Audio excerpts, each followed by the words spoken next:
इटी भुवनेश्वर रे गोटे आपणकर साइंस सिटी निर्माण हम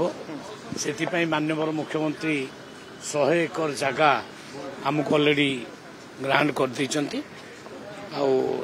आम पाटना जो साइंस सिटी बर्तमान काम चली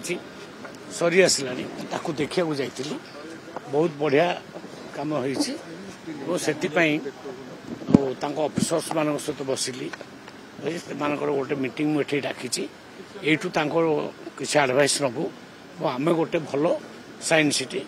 भुवनेश्वर रे निर्माण कर सार प्रोब्लेम ना बर्तमान प्राय सफिसीयंट सार बर्तमान अवेलेबल है जो कथा हो सस्ता राजनीति सार बर्तमान प्राय सफिसीयंट मिलूँ